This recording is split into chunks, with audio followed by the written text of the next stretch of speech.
Okay, good evening, everyone. My name is Sarah Freeman. I am the Public Education Manager at Cooper Hewitt National Design Museum, and I'm thrilled to welcome you all here this evening to Cooper Hewitt Design Center. We opened this space last May while our museum building on East 91st Street is under renovation. So this space currently houses all of our educational programs until we reopen in 2014 with 60% more gallery space, better circulation of public and back of house space, and a whole new visitor experience which will be unique to the nation's design museum. We've welcomed over 12,000 attendees in this first year here at the center, and we thank Target for helping to make Cooper Hewitt Design Center a reality. Tonight's talk with John Reddick, Algernon Miller, and Mark Bunnell is the first in Cooper Hewitt's new Harlem Focus series. Over the next few months, we'll welcome designers, architects, artists, and other practitioners whose work engages and affects the local community. The series is curated and led by John Reddick, architectural consultant and Harlem historian. These talks are a way to highlight design issues in Harlem, ranging from public art and landscape architecture to rooftop farms and urban woodland restoration. We hope that you can join us for other talks in the series as we explore how design will affect this unique neighborhood as it continues to evolve, change, and inspire. We're grateful to Target for its support of our community-based outreach and the Harlem Focus series. Tonight's event is being webcast live and filmed and will be available on our website, cooperhewitt.org. John Reddick is an active in architectural preservation and has written on Harlem's architectural and cultural history. Currently, he's researching Harlem's Black and Jewish music culture, which he will draw upon at an upcoming discussion and musical presentation at the Apollo Theater. John has been involved in several Harlem public space initiatives that have included outreach and engagement of artists for design enhancement projects in parks and public plazas. He is a graduate of the Yale School of Architecture, and his love of architecture, African American culture, and history have been conveyed on numerous occasions through tours and articles he's provided for the Studio Museum in Harlem, El Museo del Barrio, the Whitney Museum, the Biography Channel, New York's Historic Districts Council, and other institutions. It's a long list. Had to cut it short. Yeah. Please join me in welcoming John Reddick.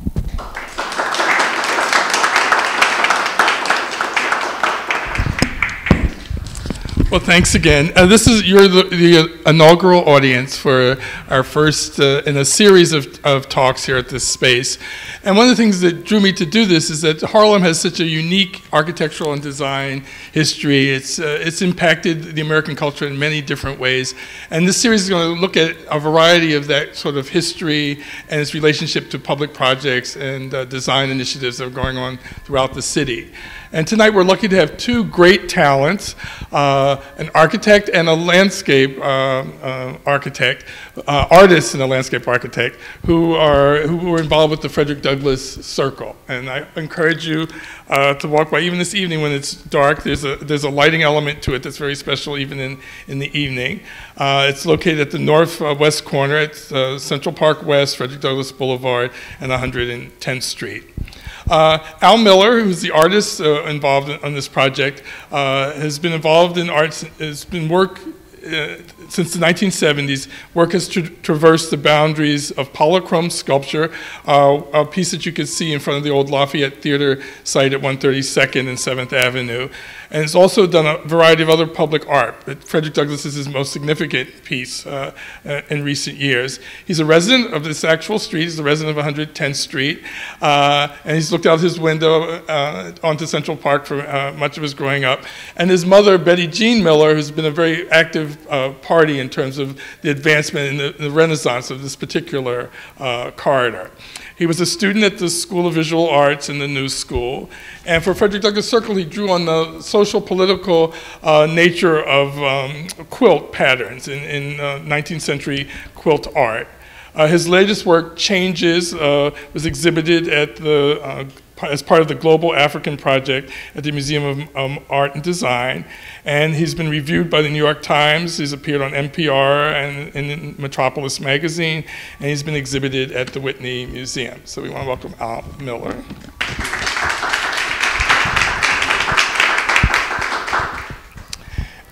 And joining us is Mark Bunnell, also a landscape architect and a partner with Quenell, Rothschild and Partners. In addition to completing Frederick Douglass Circle with artist Al Miller and the figurative artist Gabriel Koren, he was involved in projects with other artists that include Maya Lin, Allison Sarr, and others. He's designed a range of public spaces in New York City, including Pershing Square, Harriet Tubman Plaza, it's at 121st and Frederick Douglass Boulevard, and the Forsyth Plaza. Mr. Bunnell was responsible for design development at Trinity College in Hartford, as well as Sarah Lawrence, Duke, and Brown universities. He lectures on sustainable design at Columbia University and teaches a course in landscape design history for New York Botanical Gardens. So,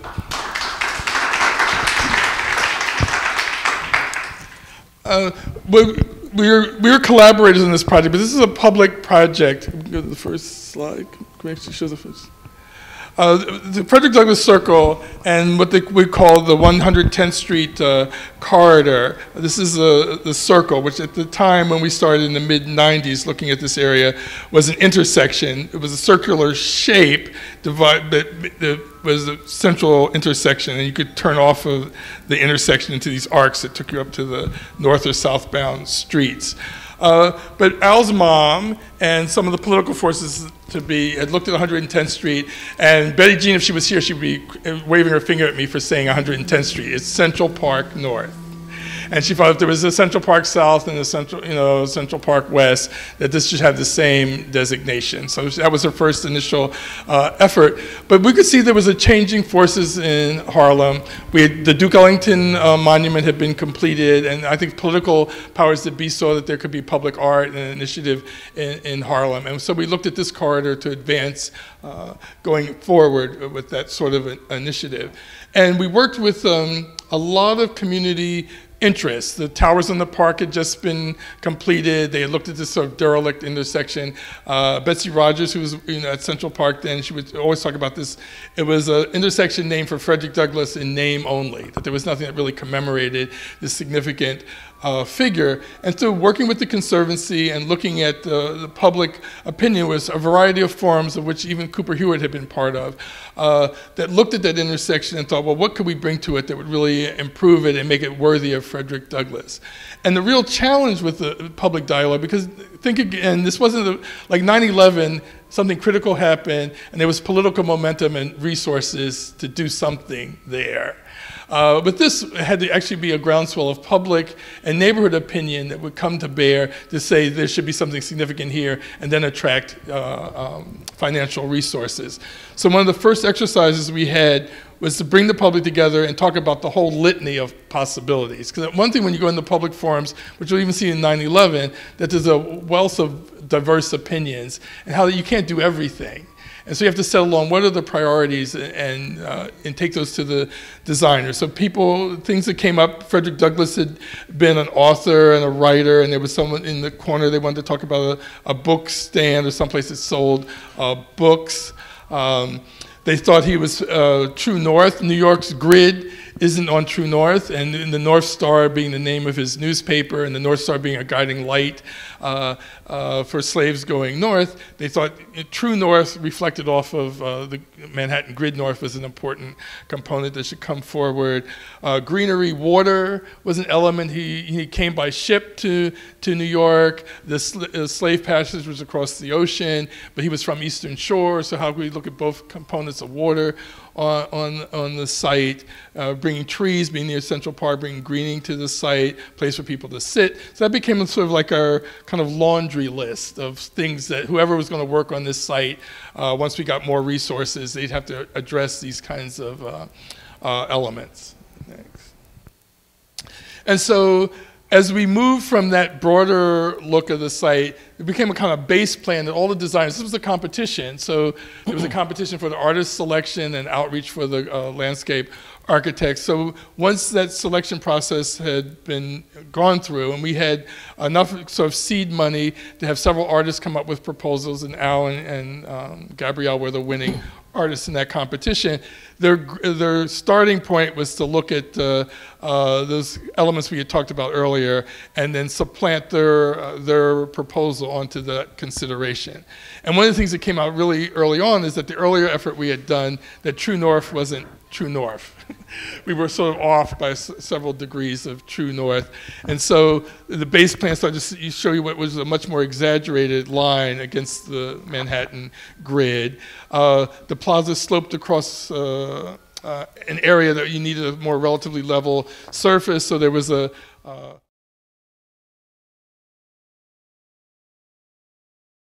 worked with. And an element that was going to be what became the water wall, but some defining wall that sort of blocked you off from the traffic and allowed for a transition for this raised plaza area, and then the continuing movement around the circle. So from this point on, I kind of stepped out of that kind of organizing side of it and the sort of the artist selection, the kind of the public desire aspect of the plaza, and we really turned it over to the selected professionals who were Al and Mark. And so Mark will talk a little bit going forward from here how his office and the artists, lifted this basic framework into the design that we were going to see at the plaza. Mark. Well, it was interesting that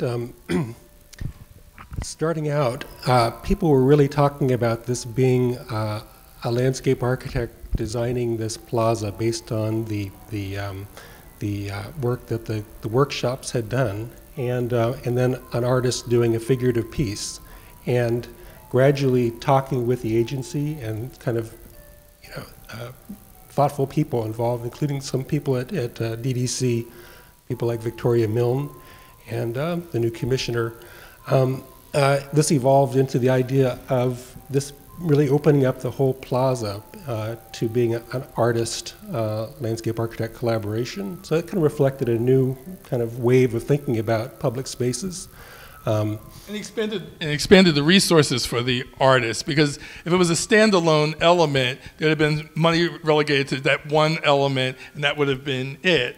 But because the artists were allowed to work with the landscape architect in a broader way, there were artistic elements in the basic elements that made up the broader plaza that just became, material elements in the budget, but not specifically art pieces. And that allowed us to do a lot more than what we could have if that wasn't the case. That's right. Yep.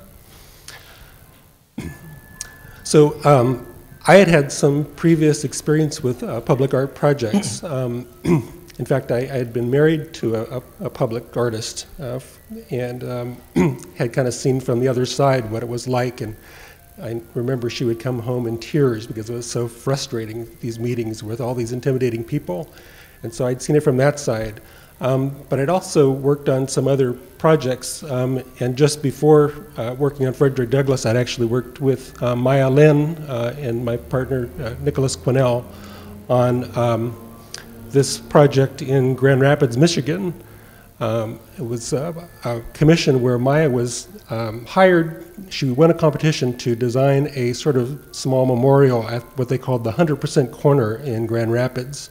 And the first thing she told them is that she would like to expand her piece after she won the competition to fill the entire 3-acre park that was adjacent to the site. And they were overjoyed in Grand Rapids and to have Maya working on the project. And so she arranged for us to be hired to work with her. And we did this over, I think it was 8 years to get it built. And it was based on the idea of the 3 states of water, a public space that exhibited the 3 states of water, including vapor and liquid and then ice in the winter, an ice skating rink that in the summer months became an amphitheater, and had fiber optics integrated into the refrigerated ice skating rink that reflected the night sky. This was actually to mark the 2000 millennium. And so the points of light described by the fiber optics were actually an accurate plot of the night sky on the evening of January 1st, 2000. So then I'd also worked on Harriet Tubman Plaza with the artist Allison Sarr, just a few blocks north of Frederick Douglass Circle, and this kind of overlapped Frederick Douglass. And this was a project that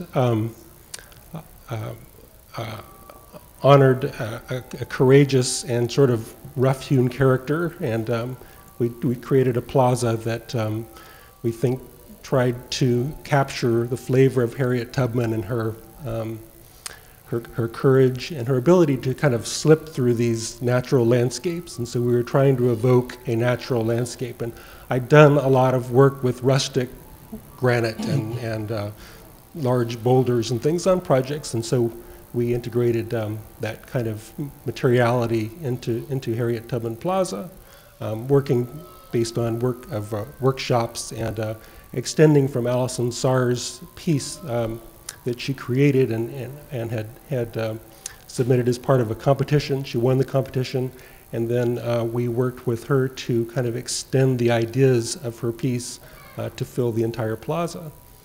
And this project was initiated by C. Virginia Fields. She was then a borough president, and she thought there was a total lack. There was no statue to an African-American woman in New York City, and she'd been very instrumental in Frederick Douglass Boulevard's turning around, coming up with a plan for development along that corridor. So if you go down there now, it's a totally different place from what it was 10 or 15 years ago. And this was the kind of crowning piece just as you approach getting toward 125th Street. It's like 121st, 122nd Street and Frederick Douglass Boulevard. Yeah.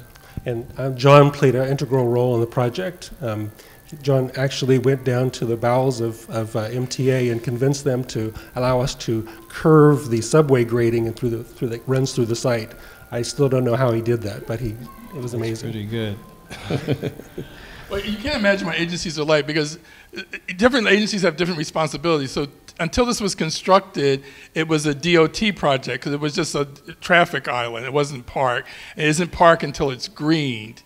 And so parks, even though they're going to manage it in the end, has really no say in that first phase. You have to get DOT to be convinced about that. And then we said there was just a stamp-like grate for the subway, and we thought, well, it just would look so ugly. We could make it more look like a river form or something, more kind of natural form. But again, it was all this kind of debate about, well, can we do this? And we had to use pretty much standard grading, but we're at least able to get some kind of contour and contrast. And it's nice in the winter too, because you see this kind of dark, opening that really looks more river-like. Great. Hi. I'm going to start to talk about how it's working. Hello. How an artist start to realize projects like this, from an artistic perspective. This image is one from the African burial ground. It's one of the elements in that project for the African burial ground. It's called the Eternal Drum, like the eternal fire, hence the eternal drum. It is one of several elements that was in that project, and I think it allowed me to develop the kind of rigor that was necessary for a project like Frederick Douglass. So you're going to see several projects that led up to the Frederick Douglass Circle. This is the plan view for the African burial ground, and this sort of dark area at the top is where the eternal drum was designated to be, and then there's sort of a maze of images at the base of this ankh or cross-like shape that was supposed to be in bronze, and they were depicting the journey of African people. And then on the bottom arm of that cross was a pyramid of light, and then a pool at the top, which was sort of a pool of the greeting of the ancestors at the top. And I think that this piece ultimately, in a way, started to help to inform some of the ideas that I had in the Frederick Douglass Circle. After leaving, I was, actually based in Soho, in the Lower East Side. That was my studio.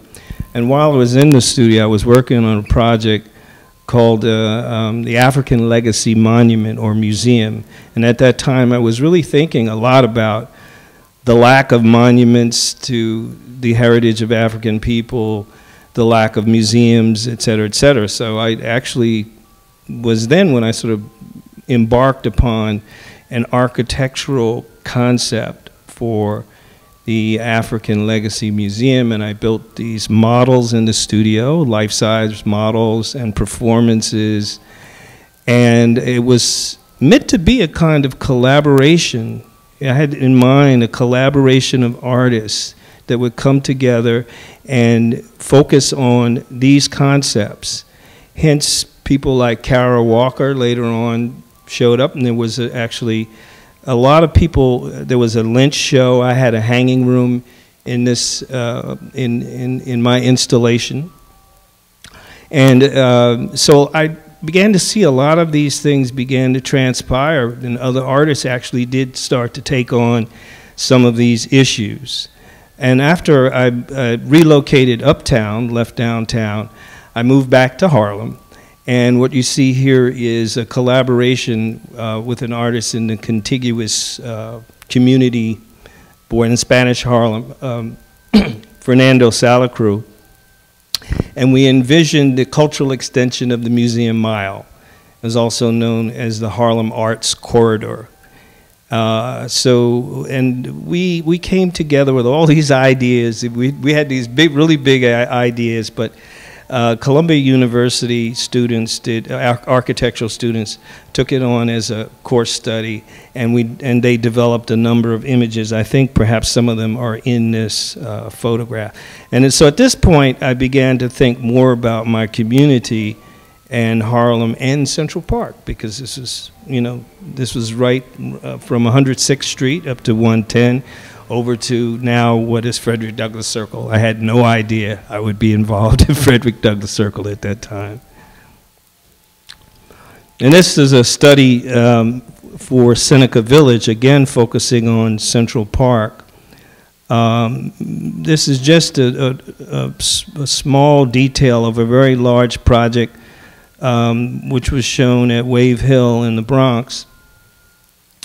And because I wasn't, you weren't allowed to do anything in the park for site designation or anything like that, I decided that I would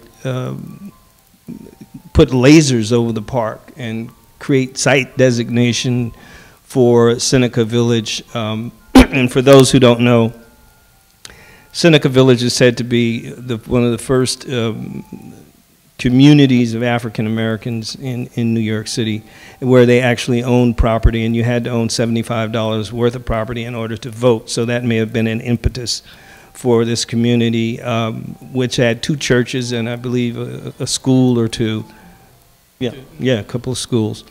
So that was, again, sort of brought me closer to Central Park focus.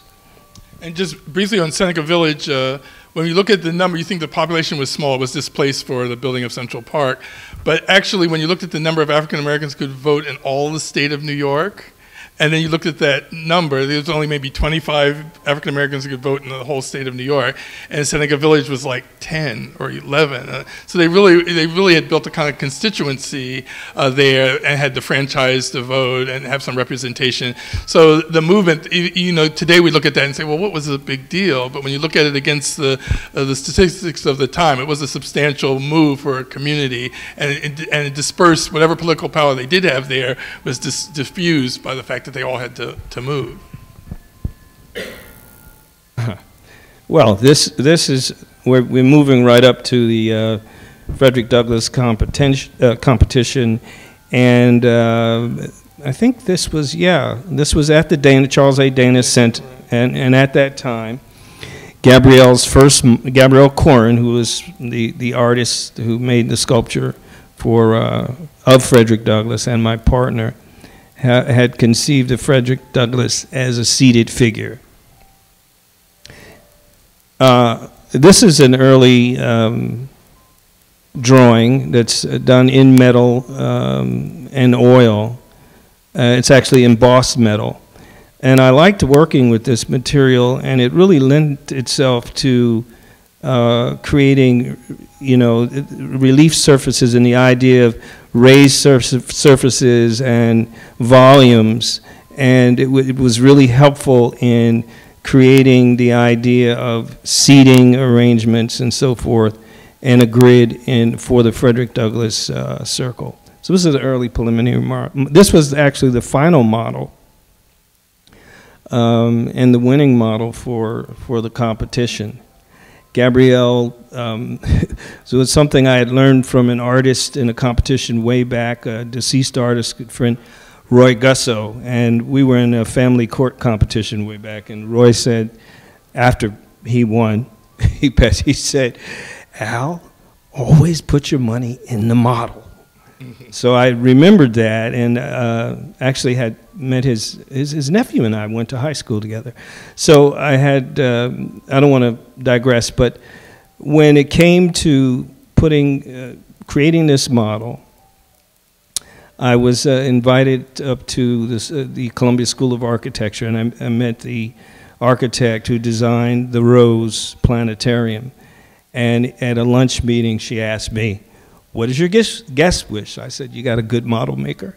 And she said yes, and sent me out to Brooklyn, to this guy who had all this equipment, laser equipment. It was just wonderful. But Gabrielle was protesting, "I need some money, I need some money." And I said to her, "Do you want to win this competition or not?" She said, "Yes." So I said, "We're putting the money in the model." And we did. So there's the model. And at Central Park, when we were getting all the models, we were coordinating the whole competition. So we knew there was a certain number of people, and we had been through the process. It was a whole vetting process down to the 5 or 6 artists that finally submitted. So some people mailed their things and all that. We'd be opening up boxes. But as soon as I saw Al's model, I just, oh, this is going to be the winner. The simplicity of it in relationship to the circle and the story. We'll talk more about the story of it. But there was something elegant in that simplicity that really spoke to like the time, as it also was about to talk about history. Yeah, I think I should mention also that from what I'm told, this is a very unique percent for art project. And I had no idea what I was getting myself into. A project that was supposed to last for 2 years ended up being a 10-year, decade project. And the manhole covers still aren't in, so technically it's not completed. But then the reason for that is, of course, the opportunity to create all these other amenities through doing the landscape, the entire landscape, and basically all of the elements in them considered art, which meant I had to be there to sign off on everything for 8 years, in 8 years of construction. And I had no idea that was going to happen.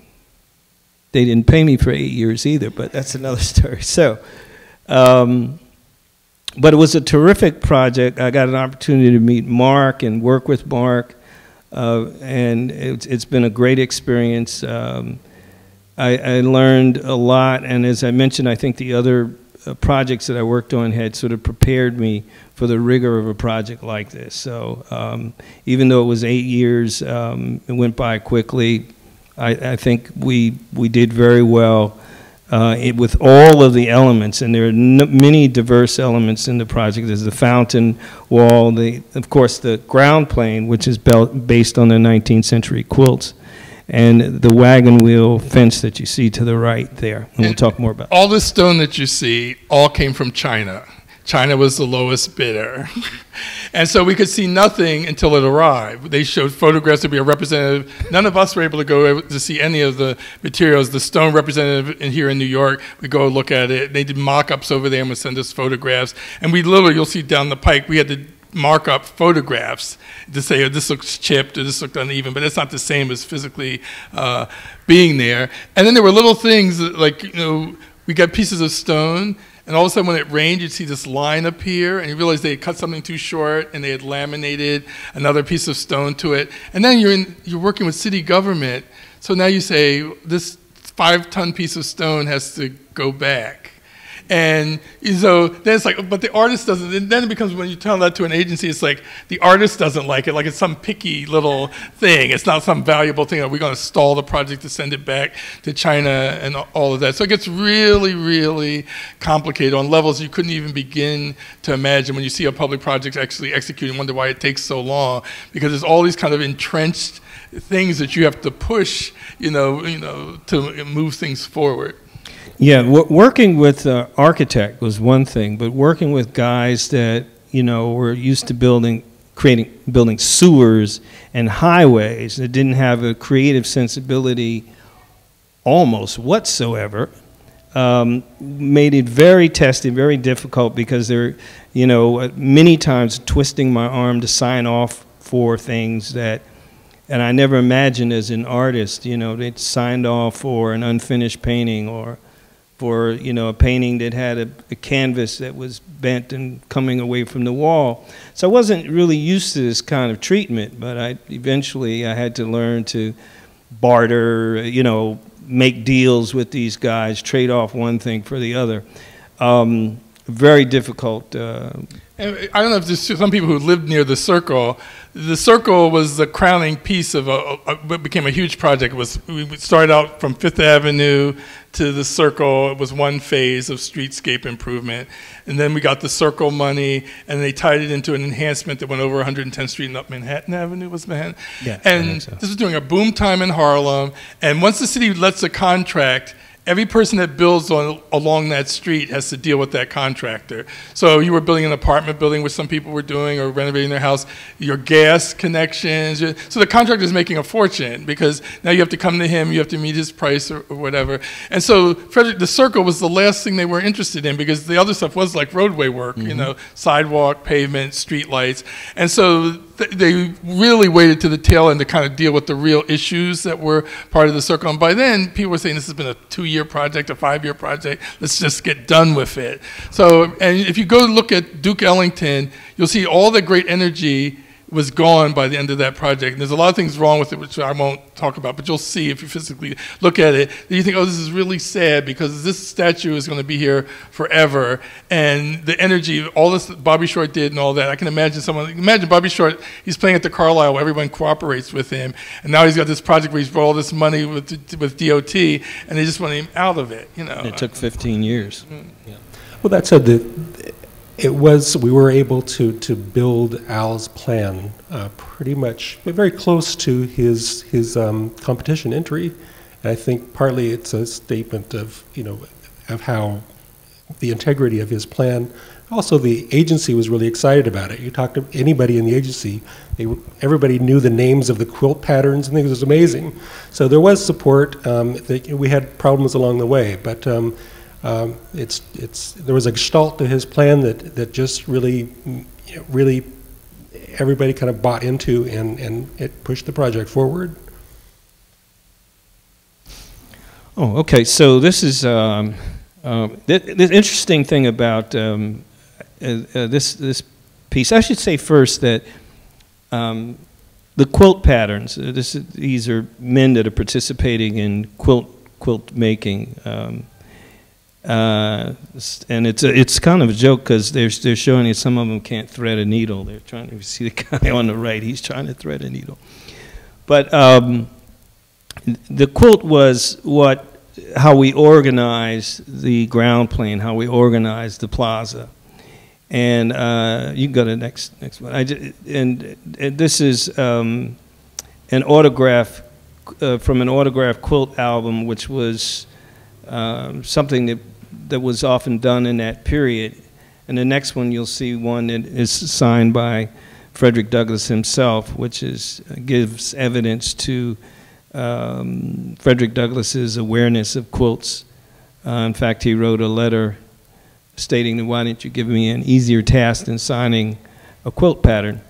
And they were sold, these quilts were sold to raise money for the abolitionist movement. So it was something groups of people would come together and work on, and then they would have a sale or a bazaar or something in that town, and it would be something they could sell to raise money.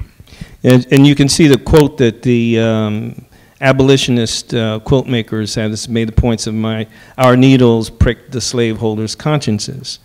So I found this in, actually it was Chris Moore, wasn't it, from the Schomburg. But at any rate, we found this evidence that the abolitionist and the women's suffragists had come together at this point, and two movements were spawned in Frederick Douglass' home, around Frederick Douglass, and it all had to do with this quilt patterning. So I felt even stronger, because there was some earlier controversy about quilts, that because these quilt makers had supported Frederick Douglass, the ground plane was really strongly significant as a supporting space for Frederick Douglass in the plaza. These were some drawings and sketches. As I had mentioned, we had to make sure that all of the quilts patterns that were in the plaza were 19th century. So there became a point where I had to research and make sure that all of them were fit into that context. And so these are some of the drawings from that. Yeah. And it was an interesting exercise to take patterns that were rendered in fabric and thinking of how they could be made to work in granite in a way that complements the pattern but also works with the materiality of the granite. Mm-hmm. And so after that, I actually, this is a collage. I sort of took sort of my favorite quarry samples and made a sort of complete conceptual drawing of the, at least with regard to the quilts, of the plaza. We went through a really sort of arduous process of selecting from 5 different quarries, only to find out in the end that the contractor was going to select the lowest bidder, and that's why it ended up with granite from China. Yeah, like for the city's bidding process, you have to show that it is a range of suppliers. You can't steer it so one person gets it. So we had to come up and show that by looking at all these different quarries, we could meet the needs of the plaza. So the artist had to spend that time in looking at, here's this quarry could do this quarry do this. So he had to go through this whole exercise, and in the end, the contractor just, like you said, just went with the lowest guy. Yeah. And we found that we had to have something like 7 colors of granite to really render the plan properly. We were trying to kind of make it, strike a balance between the sort of efficiency of not having too many colors, but we found that to really describe the patterns, some of them took 4 or 5 colors, and then we wanted some variety. So it made the project more complex to have 7 different colors, and then on top of that, actually 7 different palettes of colors depending on what fabricator was going to be winning the bid. So it was very, very complex. Yeah, that's one of my favorite plaza views. In the foreground, you see here with the piece. It's called Drunkard's Path. But there's a great sort of narrative, sort of story about an African belief that straight lines were evil. And so hence there's this zigzag pattern, and it was said that this was the way that a captive African would try to create a trail that sort of zigzagged and not a straight line when they were escaping the plantations.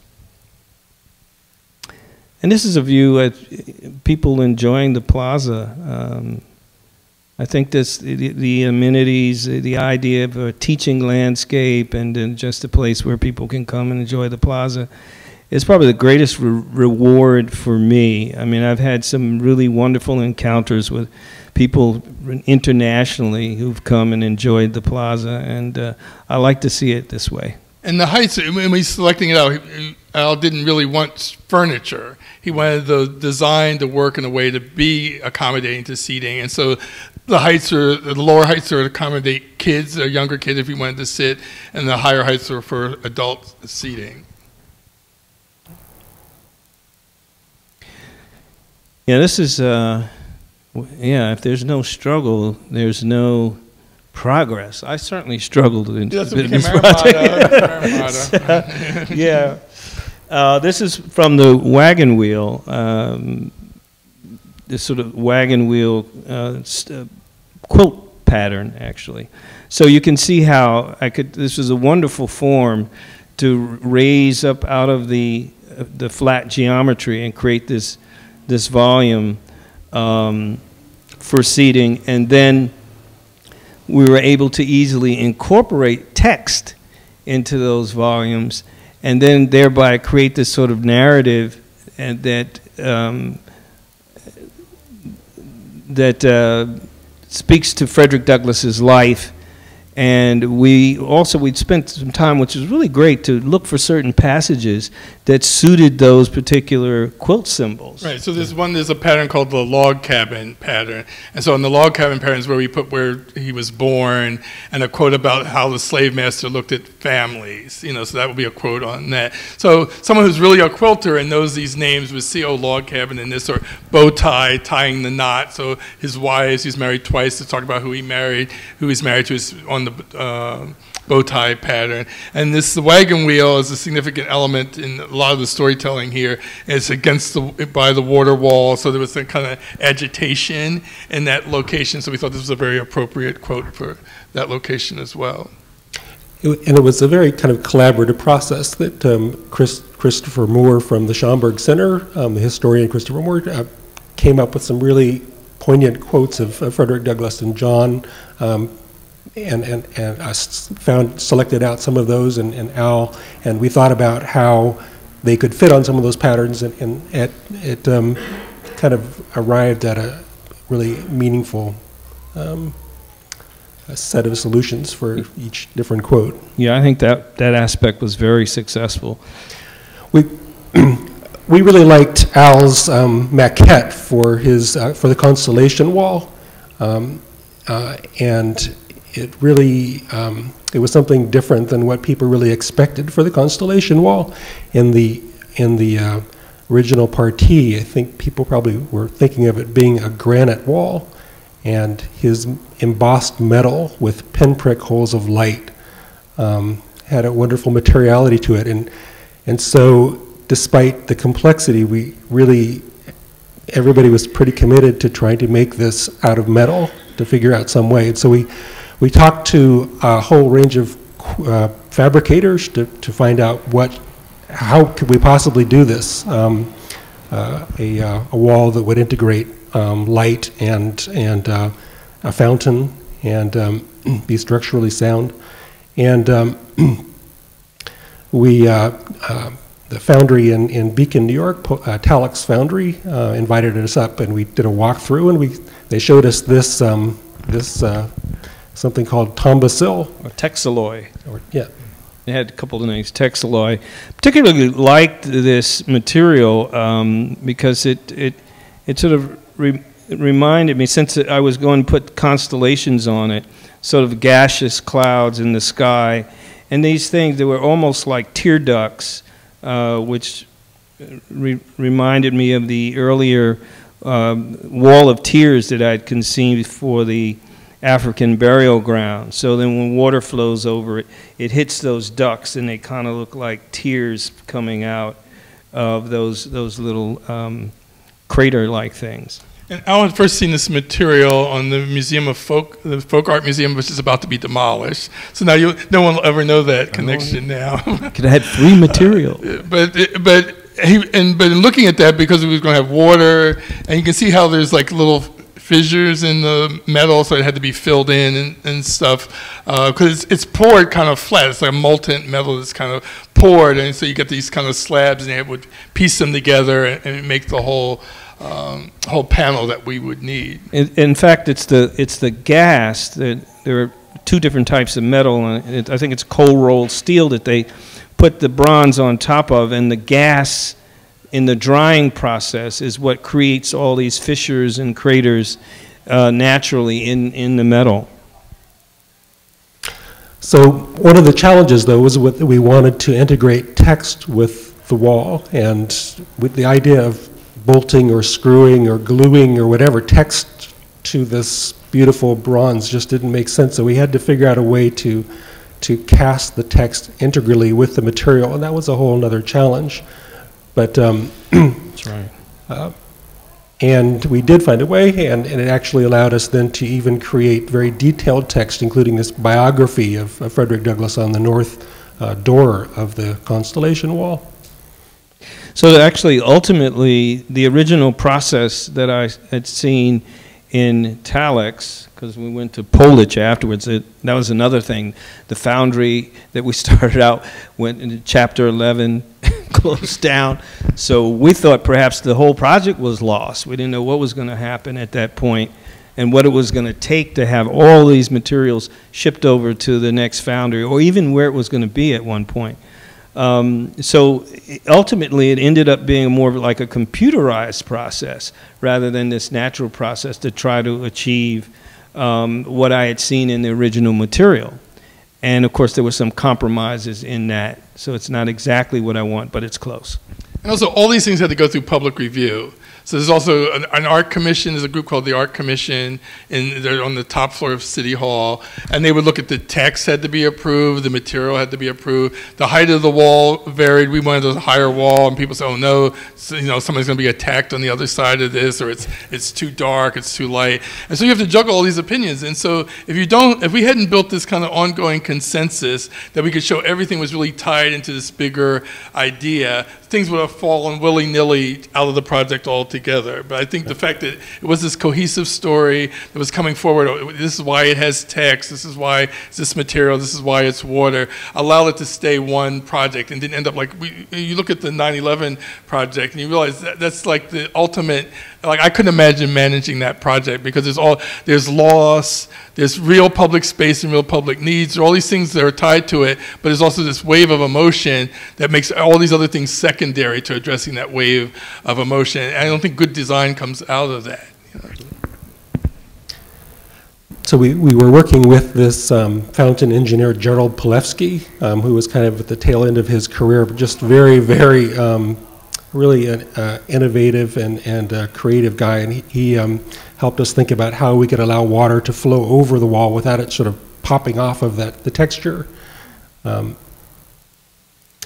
And here's a cross-section through the wall that shows there are actually two different fountain systems involved in it, in addition to the fiber optics and then the stainless steel support structure inside.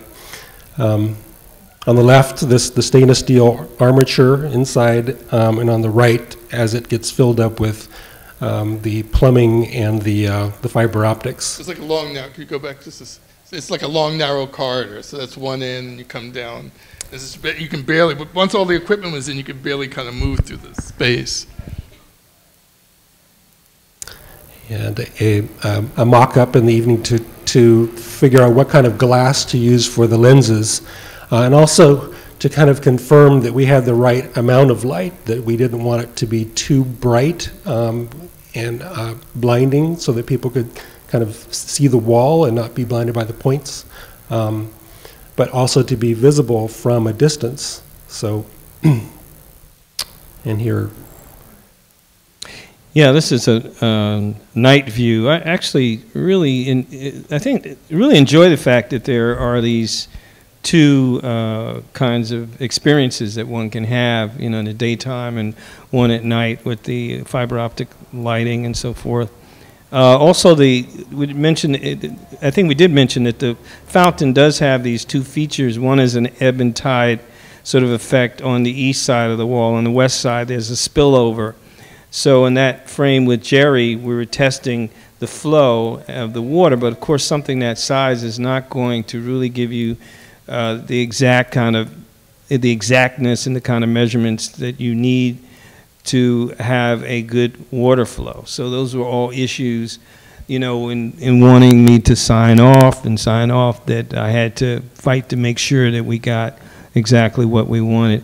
So here is that sort of, this is the spillover side, and that sort of wall of tears kind of effect, which I would liken from the African Burial Ground project. And then in combination with the constellations and the narrative that has to do with, you know, escaping Africans, following the North Star to freedom. And these are, I was out one day, and these were a couple of young kids from Haiti who were recently adopted by an American family. And the woman was there. She was telling me that she was explaining them to them that the story of Frederick Douglass and how he had once been the ambassador to Haiti. Yeah. So it was a very interesting moment, and I wish I could spend more time, because every time I go to the plaza, I have these really unique moments with people somehow. You know, they have some story or some relationship, and I've met a number of Haitian people who are aware of Frederick Douglass and aware of that history. That's pretty interesting. These are great kids.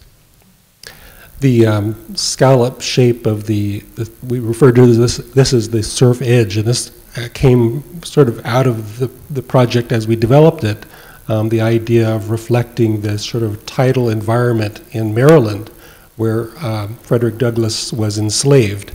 And working with the fountain engineer Gerald Palevsky and Al came up with this idea of creating these sort of scalloped basins where the water ebbs and tides. It represents the Chesapeake Bay, and also, you know, the concept of the Middle Passage being brought from Africa across the Atlantic Ocean is in that sort of context. But because the plaza actually slopes to an extent, it was a challenge to kind of keep the water in each of those basins, allow them to kind of slip down. So it took some sort of micro topography study to figure out how to make that work and allow it to be fabricated. And we actually ended up having to do computer models of it in order to both show ourselves how it would work, but also communicate to the fabricators how to do it. And on the bottom is one of the surf edge sections after fabrication in China. And these were done by hand craftsmen in China. And of all the things that could have gone wrong in the project, this one really could have, but everything worked really well on this. And it's a little bit weird because we never met any of these people who made these things. And you see how they pieced it together. This is a setup in China, so they would cut it, put it together, match up the elevations of where it was going to be installed, and then send us a photograph and say, you know, sign off, do you like it, or whatever, and then it gets shipped to us. Yep. And there's a similar thing with the perimeter bollards that go around the plaza, having to model them, computer model them, and then there was a going back and forth several times. I think I have 12 sets of photos of different versions of the bollard before it was quite right. And I love that note up in the corner that says chipped, question mark, because like we do, is it chipped really, or does it just look like that from the photograph, you know? So. And I think these were important for me in a sense, because there was this one opportunity to put an African pattern within the plaza as well. And in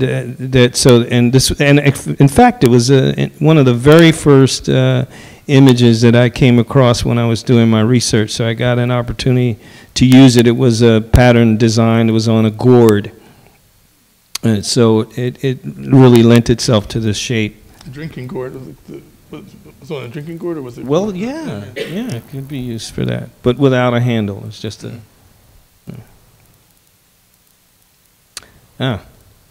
So this is in the foundry. This is the wagon wheel on the right. You see the drawing for it. We actually had a a sculptor make, because I wanted it to look like wood even though it was cast in metal. And so we actually had a local sculptor up in upstate New York near Talix who carved or carved and made the prototype for the wagon wheel. And it has within it the blacksmith's symbol that's right in the hub of it.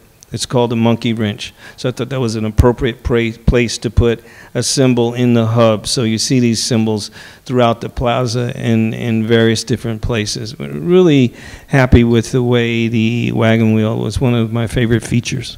When you go there, you'll see that there's a kind of graining in the casting, so it looks, even though it's a metal material, it has this kind of tactile sense that it's wood. Even though it's, we didn't want to mess up the pattern of the wagon wheels by putting posts in this that would support the railing, and so we came up with this idea of actually casting the supports into the wheels that worked really well to support it.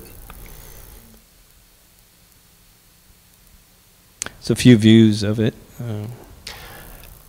We kind of worried during the process that because we had actually 3 different kinds of bronze on the site, that they wouldn't end up really relating to each other, but in the foundry they were able to finish them in a way that they really do feel of a piece. It's actually 30, I think it's 30 feet long, the fence, is it? Or more, 30 feet? oh yeah, 60s? Yeah, it's pretty long. 60. Now, this is that original image that Al showed you of that the winning sculptor, Gabriel Koren, did of Frederick Douglass. And Al was very smart. Even though he's looking at sort of an abstracted way of looking at the plaza, he knew in Harlem there was going to be a real desire for an image of the African-American person. To do a plaza here that didn't include some image of Frederick Douglass, wouldn't fly. And so he partnered with Gabriel Koren, who had done a sculptural piece, very successful piece of Malcolm X earlier. And so she did the seated figure. She strongly felt that in Malcolm X and all the work she does, it should be scaled in a way that's accessible. She doesn't want like this, colossus kind of art, figurative sculpture. She wants something that kids could come up to and feel accessible to. So in the first forum's sort of public review, 2 things came out of that discussion in terms of the figure. They liked the way Frederick Douglass, her sense of how he looked, but they thought, no, he shouldn't be in a chair. He should be standing. So we had to go to her and say, well, Gabrielle, would you be willing, as the winning artist, to make him standing? I think so, maybe. Yeah, she came around to that idea. And then people really wanted it tall. I mean, some people said, well, we like him, but he should be on a column just like Columbus and all that. So that was a real fight, comparing it to the African-American figure in front of the Museum of Natural History and how he's subservient to the Roosevelt figure. There was all this desire that he had to be like a major person. So he's a little larger than life. And she would say, I don't want empire. I don't want empire. And she's, where's Gabrielle from? She's from socialist Budapest. Budapest. And, but so she had to go to Community Board 10. I don't know if you know Community Boards, but Community Board 10 is the most African-American of African-American community boards. It's like 90% African Americans are on the board. They're very opinionated. It's like Apollo. They talk about the audience at the Apollo, like they know what they want and they expect to see it. John's being polite. And so Gabrielle had to present. Al presented the plan, and Gabrielle had to present her plan. So she wears like the head garb. And she likes to wear African clothes, but she's not an African American person. So she starts to show her work. She says, this is what I'm going to do for Frederick Douglass. I'll make him stand if you want him to stand and all that. And you see the little ladies are listening to her and like, how does this woman have this project for Frederick Douglass in Harlem and all of that? And she kept showing one figure after the next, and every figure she showed was an African-American figure. She's just showing the breadth of her work, but the breadth of her work is like, and you can see the little ladies. Marcus go, Garvey. She's in the black people,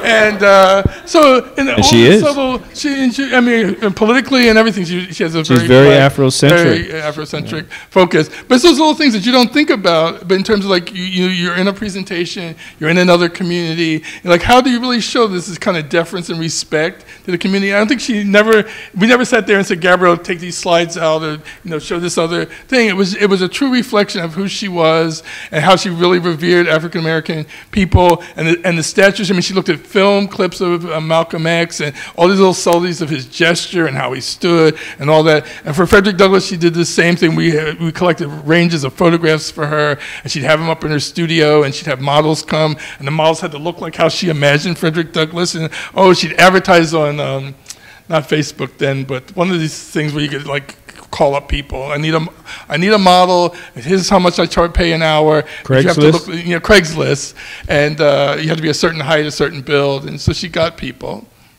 So she's so meticulous. I love this picture. It's not Shango. What's that movie that's just out? He looks very. He looks like It makes me think of the '60s movies of he's a bad But she had to construct the physical, even though she's putting clothing of the figure, she would do the real figure first, and then drape the next level of clay over, so like the musculature and how it would affect, the substructure. That's pretty, to me, that's pretty amazing. So you get a sense here how she did all that. But one of the things, so how she's molding that, and then she would come back and put the jacket over that. So, so it's really an assemblage of a person really getting dressed in terms of how she would do it. But she was very weak with hands. She said, "Oh, John, I'm not good with hands. I'm not good with the hands." Messed up so my punchline. I was going to say John had a hand in all of this. So she cast my hands. Yeah. And then she worked from the plaster casting of my hands to do Frederick Douglass hands. So every time I go there, I feel really great. So I feel like, because I'm a non-entity in all these projects, except for the glue of riding the tide between all those agencies and stuff. So great job. So in the end, it's not my art that's up. It's not that. But every time I look at the Duke Ellington and saw how the air went out of the balloon at the critical moment when it should have really stayed there in terms of like the finished product. Like I was the ship's captain of all that. Which I think an architect is in the end. He's an orchestra conductor or whatever it is. And I would do battle with the agencies, and we really got a sense of what would, at the bottom line, what would we want here to make it work? So on 110th Street, if you go across the street, they started getting those long buses, and they said, "Well, John, 3 buses come down here, and we can't have any tree at a bus stop, so we can't have trees for this long stretch." So I said, "Well, what's the setback? Well, it needs to be 5 feet." So we figured out a way to make some of the trees sit back 5 feet to get more trees. If you look at where you get on the bus here, there's granite. The granite's continuous along 110th Street. If you go down the other streets, you see that they break it up and put hex pavers to the curb or whatever. We said, well, we'll hone the stone so we can keep the same pattern as all the rest, but we'll make it so a wheelchair can go across it. So this is the only side of Central Park where that pattern of granite cobble is continuous even at the bus stop and all. Because we realized you'd have nothing if you talked to each one of those guys separately and gave in to what they wanted. You would have absolutely nothing, And so working with the artisans, that was my job to kind of say, guys, don't say this or say this, or how to navigate through that system. So the project in the end, for all the energy and time we spent to get the money, because this was totally generated from the community side. Once we had the consensus, we went to the feds under the enhancement funding and got federal money to do the project and all that. And those things would have never happened if there wasn't a consistent story that could ride all those waves of review and discussion. And here's all the different players that were involved. We worked with the implementing agency. Once we get the money, now we had the idea. We applied to the feds. It was transportation money. So even though we got all the money, and also working with the city, when you go and say, I want to do this project, they never want to politically be on the road of saying, we don't want you to do it. It's like, oh, sure, John, that's a great idea, Then you get some money, and it's, well, now you got the money, you have to do this. So it was like a biblical tale in terms of all the hurdles you have to go through. So once we got the money came from the feds and went to DOT. And so once we're in it, it's like, well, now thank you very much. They kind of want you out. But luckily, the implementing agency is the Department of Design and Construction, which is a much more thoughtful agency and sees all those different aspects coordinates those aspects together. So then we had Al and Gabriel as the artists. URS was the engineer firm that we had to work with, Quenell, Rothschild, and Mark's firm was the landscape firm. We had a local architecture firm, JP Design. It was engaged some of the aspects of the design. We had a lighting designers, Klein, Bettridge, Bernstein, that did the fiber optics and looked at the lighting levels. The graphics, we had a graphic designer involved for all the engraved elements and all that, picking the style of lettering and how it was going to be orchestrated. We had Mr. Polewski, who was a fountain specialist about the water elements. Terrific. And I was there under the rubric of the Cityscape Institute. We were the public art consultant. And then we got Chris Moore. Actually, a lot of projects, African American, you talk about race and politics and whatever. Al was talking about the quilt component, and this book came out, Hidden in Plain View. And a lot of artists were inspired about the fact that quilts were used to convey messages, and there was a storyline around that. And so they bought into it. And then someone did an article about it in the New York Times where this was a debatable issue. So in American culture, black things are fine till someone questions it. And then the people who are not in that camp are at a cocktail party and go, Betty, did you see the New York Times? Aren't you working on that project at 110th Street? Well, they're doing these quilt things, and I don't know about these quilt things. And all of a sudden, there was this huge brouhaha about the patterns, what period were they from. Some of these quilts didn't come to the 20th century, so that's why we had to do all that research to come back. We were midway through construction at that point. And we had to rearrange things. And it was an approved project. Talk about stone from China. Stone had been cut and ordered from China. We had to rearrange. We had to take some of the patterns out. We had to implement new patterns. And so that's where I sort of feel like you really have to. And we had Chris Moore, who not only works at the Schomburg, he's on the Landmarks Preservation Commission. And the people from the Art Commission treated him just like he was like, you fooled us somehow. The New York Times says this, and we don't care what you said. You have to go back. I mean, it was insulting. I mean, to Chris Moore, really, these are peer-to-peer discussions. And it was just as if somehow he had tricked them into something, and now we had to go through the whole rigor again. So that's where you sort of feel like you really do have to do your homework. And when people say, oh, I want to do art here, or I want to do something, or an artist comes up and says, I want to sing in Central Park, or whatever, there's the whole wave of things. So 9/11 doesn't, when people say, oh my God, it's been 10 years, and they haven't finished the 9/11 site, it doesn't surprise me at all when it's as loaded as that site is to get anything done. It's just amazing. And that's why you can look for me in the future indoors, in the galleries and museums. I gave my 10 years. Well, for me, unless someone has a private commission, that is. Because I first did a proposal on spec. Betsy Rogers is about to leave the Conservancy to start Cityscape Institute. And a friend of mine who was doing public projects in Harlem said, well, we should talk to Betsy and do this application to the feds. And totally on spec, we did the application to the feds. And then we got the money. It became a real project once the money was in place to do that. But and again, I owe it a lot to Betsy Rogers, because from the Central Park side, she really understood, what the thresholds we'd have to go through to, really make it go forward as a real project. And I should say that if it was not for that book, I probably never would have honed in on quilt patterns at all, And so I still feel that in a sense the ancestors led me in the right direction, because ultimately there was this even bigger story that had to do with the women suffragists and the abolitionists coming together around quilts. Again, remember that slogan, may the points of our needles prick the slave masters' consciences. So here was this even larger story that was unveiled in all the canons of Frederick Douglass history, and all the history, black history, had not told that story. And which is, I'm still baffled as to why that's so. What, if you know so much about Frederick Douglass, why didn't you know that it was actually these quilters who supported Frederick Douglass when he came to New York? Why did I have to dig through all of this and talk to this woman in Texas who actually started this whole thing? She was a quilter.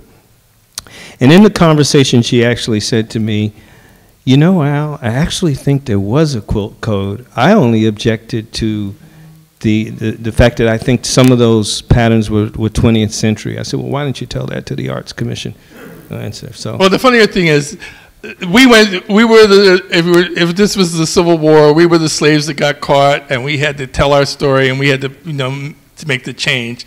But there's another project that used the same references and whatever that never came under the scrutiny of the system, and it's still out there today. I won't even tell you where it is. And every time I see that project, I go, hidden in plain view. It is possible. Despite all the heat that we had, is another site that has up totally. View. So I said, so it proves to me that it is possible, because we went through the same kind of scrutiny, and there's something hanging in plain view that no one's questioned at all. And there will be more. Thank you.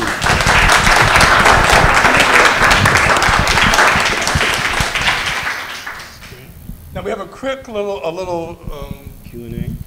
We want to do Q&A. Let's do Q&A first. We'll take some questions. I have a microphone here. If anyone has a question, just let me know.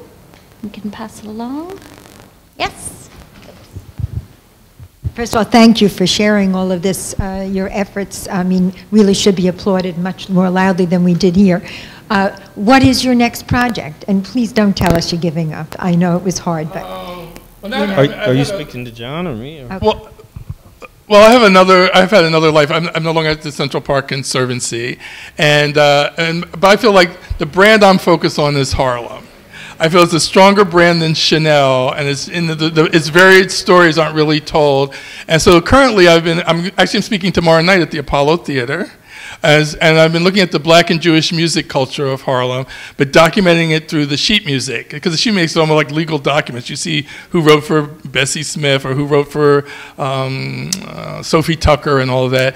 And so I talk about tomorrow we're going to talk about if the Elephant Walk was a movie where they built a house across this ancestral path of the elephant, so if there was a drought. If there wasn't a drought, they just went to where there was water. But once there was a real drought, the elephants knew instinctually how to get back to the real original source. Well, I feel the last tributary of the Black and Jewish music culture is the Apollo Theater. But there were a lot of other theaters. Hammerstein and all these people had theaters on 125th Street, Webbers and Fields. And I can show through the sheet music and the relationships that they all work together. Gershwin lived in Harlem. I mean, the plethora of people. The Hammersteins, Richard Rodgers, Lorenz Hart lived in blocks of one another. So that's the story I'm working on right now. And so there's a little exhibit of it in a restaurant called Sedapani on Lenox and 120th Street. And the show's actually going to go to Florida. It's going to go to Miami, this show. I'm going to do a much bigger show than that. But it's really looking at these aspects of Harlem history and trying to enliven the story of Harlem as a physical place to visit and still be able to make those connections. So I'm engaged in things around preservation and all of that. I love these public projects, but like Al says, it's a quarter of your life, working on them, from like raising the money to actually getting it in the ground. But there's a couple little things that are percolating in my head around public art. Yeah, and I have in the process of doing this, a bunch of what I call sort of site-specific projects or green projects that I've developed, and I would kind of like to work on them, but my focus has been painting and sculpture again. I want to, for the above stated reasons, I think I'd like to, be indoors for a while. Anyone else? Well, thank you. You're the first, our inaugural group. You've been a wonderful group, so I really applaud you for coming out. And the Cooper Hewitt and the Target is sponsoring. We're going to be roughly every other week there'll be a talk coming up, and it'll be focused on different aspects of either Harlem architecture or professionals in Harlem. They're engaged in looking at a variety of different things, from Central Park and some of the park projects to the Harlem Hospital has an addition that incorporated the historic murals and all of that. So I hope you come to some of the other talks. And we have a quick little video that we can watch, even if people have to leave.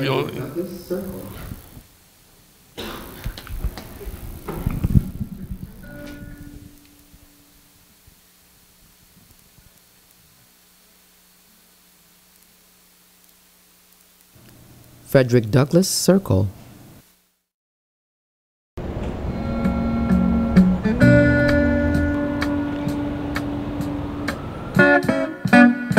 The riverbank makes a very good road. The dead trees will show you the way. Left foot picked for traveling on. follow the drinking gourd.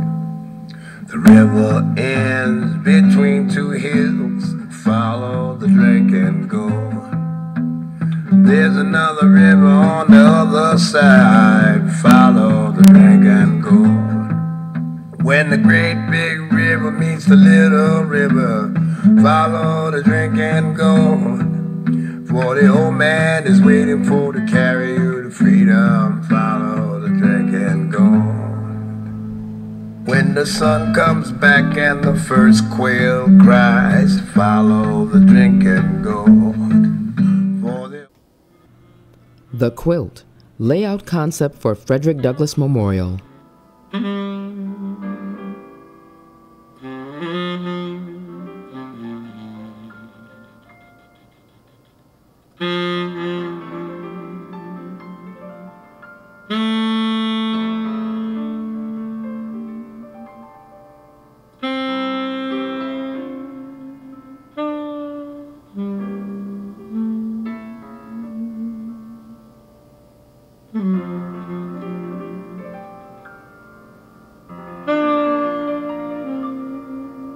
The Quilt, as the theme for the Frederick Douglass Memorial.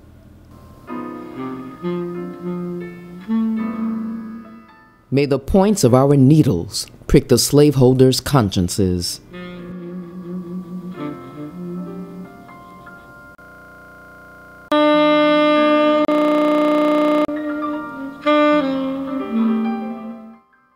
Work in anti-slavery sewing circles represented a natural step for women. From this very traditional female activity, sewing grew an untraditional but very effective network of women reformers whose work sustained Frederick Douglass's North Star and led directly into the new movement for women's rights.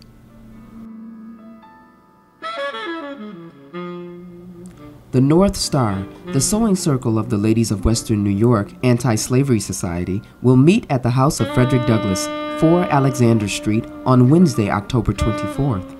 At 3:00 p.m., and early attendance is requested.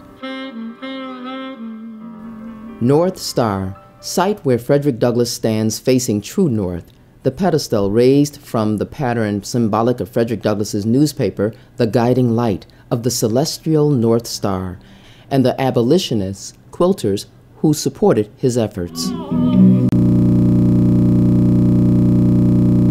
By Frederick Douglass.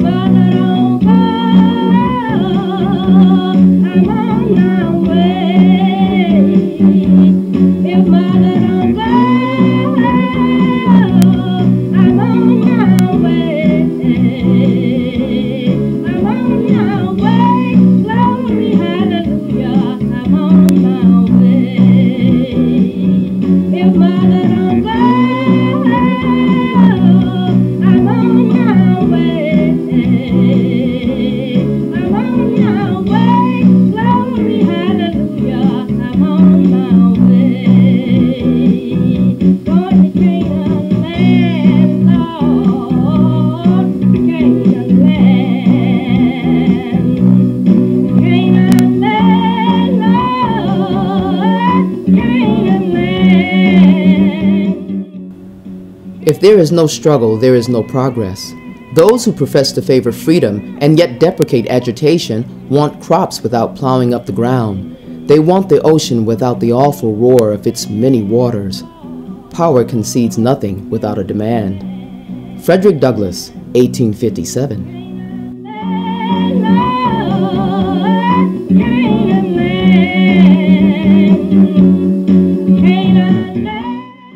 The flight was a bold and perilous one, but here I am in the great city of New York, safe and sound, without the loss of blood or bone. Frederick Douglass, 1855.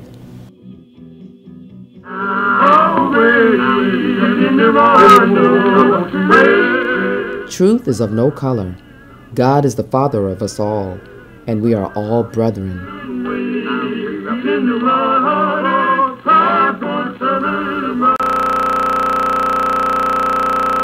Of slavery, that I would keep the merciless slaveholder profoundly ignorant of the means of flight adopted by the slave. He should be left to imagine himself surrounded by myriads of invisible tormentors. To Tell old Pharaoh to let my people go.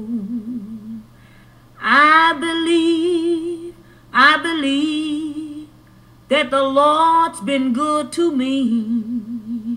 You can hear the other people saying, tell, somebody say, oh Pharaoh, to let my people go. And you can hear him humming.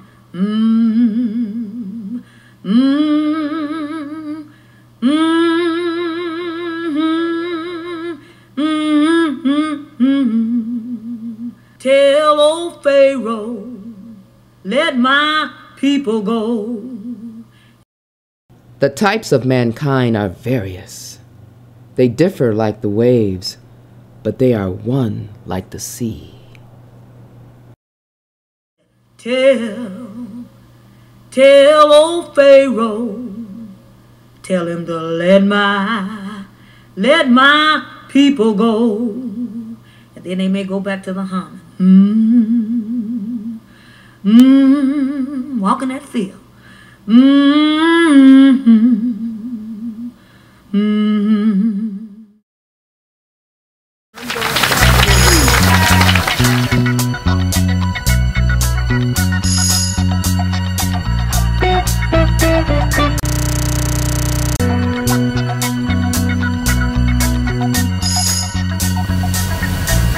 Friends and fellow citizens,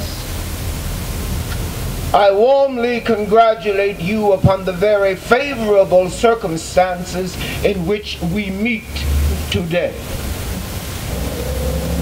My dream has always been, still is, and shall forever be freedom!